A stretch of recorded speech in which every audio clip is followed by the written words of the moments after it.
but they said, you know, what do you want to do? And I said, well, what'll take the shortest amount of time to train for? And all the recruiters sort of laughed at themselves and said, oh, the infantry will take you no time at all. Right. So, okay, well, I'll do that then. So if we could back up for just a second. So you had to go to a recruiter. Right, yeah. And could you take us through that process? You called the recruiter? Did you make contact with them? Or? Sort of. I filled something out online for more information, and they kind of jump ahead into getting you into the mindset that you are going to sign with them.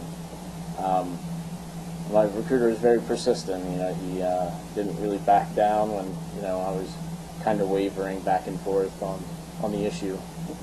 And did your family have any input at that point? Oh, they did, but they didn't really know I was doing this. You know, it was kind of I was 18 and I was determined to make my first adult decision. Oh. That was a big one. Yeah. And so then the recruiter then had you sign on the dotted line, and that's when you were officially in the National Guard. Okay. So, and now we can go back to Fort Benning there. So after your basic training, then where would you have gone from there? Did they send you back home and you were in the National Guard? Yeah, basically what happens is they send you back home, and I was actually in the split option at that time. I'm not familiar with the split. The split option was it allowed you to do basic training one summer and then AIT the next. The idea was that for, you know, people who are in the National Guard, they can go to school in between, and kind of, I guess they were trying to use that as a tool for recruiting college students, so you didn't have to take a semester off to go to training. Right. And how did that work? I mean, were you glad that you took that option? Absolutely not, because it was basically like going through basic training twice. The first time, you know, a lot of my friends who were in my unit in the Guard, they, you know, they said that after about week 7, you know, they kind of, you know, they kind of try to build you back up in your self-esteem after knocking you back down to size. And, you know, a lot of guys had gotten out of shape and everything else in between, so a lot of the drill sergeants felt like they needed to, you know, restart the whole thing, yeah. So it must have been really difficult to have to go through that twice. And then after your AIT, then what would the next step be? Basically, they give us a few weeks off, and then you show up to drill when your next scheduled drill is. And that would be a weekend? Yes, it's on a weekend. Okay. And then when did they? You also have to serve for 2 full weeks of the year. And when does that come in throughout the year? It rotated whenever they had determined. Sometimes it was in the winter. Sometimes it was in the summer. Sometimes it was on finals week. So it was not always convenient. And where did you do your National Guard service on the weekends? In Indiana, Pennsylvania. Indiana, Pennsylvania. Okay. So you were with the unit that you were going to be serving with the whole time at that point, or were you appointed after that? No, I was actually with the unit that I was going to be with. Okay, so all of your training was, you know, over time was with the same. Well, not basic training or AIT. It would be my my training as far as, you know, going to drill once a month, or the annual training for 2 weeks a year. Okay, so, and then from there, when were you notified of a deployment and a full-time service? We were notified. There had been rumors for about a year. Starting when? Probably about as early as 2003. Originally, a couple of platoons in my unit were already activated for guarding an air base, and another one was activated for duty in Kosovo, as many of the troops were being diverted to Afghanistan. Full-time, you know, active army were being diverted to Afghanistan and Iraq. So they decided to take 2 platoons. Well, fortunately, I suppose they didn't take my unit or my platoon. So I wasn't actually involved in that. But when they came home, they were obviously privy to information that we weren't. And a lot of them came home already knowing that they had signed the upcoming deployment, but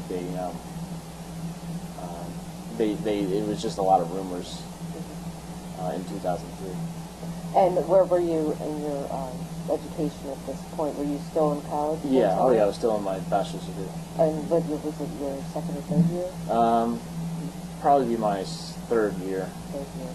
Yeah. So that you knew at that point that probably within a year? Well, you didn't know when. No. So sometime in the future, big unknown. Yes. So when your actual orders came in then, at what month was that? It was late November, early December. Of 2004? Yeah, 2004. Okay. And how much notice did you receive that you would be deployed overseas? It would have been in that time frame, and the orders were cut for January 20th. Of 2005. Yeah. Okay. So what, I guess, personal preparation did you have to make for that? They gave you a lot of classes on, you'll need to get your last will and testament ready, and talk to your family about power of attorney who wants it. Who wants to take that sort of responsibility, pay your bills while you're gone. Oh, I see. And then, how about military-wise? Was there an increase? Did you have to report any more than what you normally would? No, there was. Actually, that's not exactly true. They had randomly throughout from about the time we knew for sure that we were going. And originally we didn't know we were going to Iraq. We had to go to these things called soldier readiness programs, or SRP, and the SRPs were, basically giving, examining you from head to toe as far as, anything that would preclude you from. I imagine that would be physical fitness as well as mental fitness. I don't remember anything about mental. They were kind of just looking at your teeth and, right. Check your heart rate and that sort of thing. I guess a full medical workout. Yeah. Mm-hmm. So then, January 20th, for your deployment, could you describe that? Does everybody just meet and hop on a plane? How does that work exactly? We basically showed up to the armory, and were your families invited? Yeah, they were. My parents couldn't make it at the time because of work and everything else, and they were trying to get out there, but it just didn't happen. So we had actually said our goodbyes a couple days earlier, and I'd stayed with friends in town, and they drove me to the armory and dropped me off. And was there a ceremony, a sending off ceremony of any kind? Or? No, just hugs in the parking lot, handshakes, and good luck into the armory. Yeah. And from there, where were you sent? How did they send you? From there, we were sent to Hattiesburg, Mississippi, to Camp Shelby. And how long were you there? We were there for probably about 3 months. And what were you doing there? Basically, there, what we were supposed to be doing was having classes and theater immersion exercises and that sort of thing. But really, a lot of that was geared towards non-combat personnel, how they were going to do their jobs in a new, climate, I guess. I don't know, a new environment. Our job doesn't really change in the infantry regardless of where you go. So after we had done all of our training, we basically had to wait for the other MOSs to finish up. So what all, as infantry, what all responsibilities does that carry? What types of jobs do you do? If you could describe that a little bit more. The primary job is to, you are the fighting force for the Army. You work in conjunction with probably the other combat arms that are, that together we make up the fighting force. So between, the infantry and the field artillery and the armor divisions, we work with them a lot, and do like patrols and But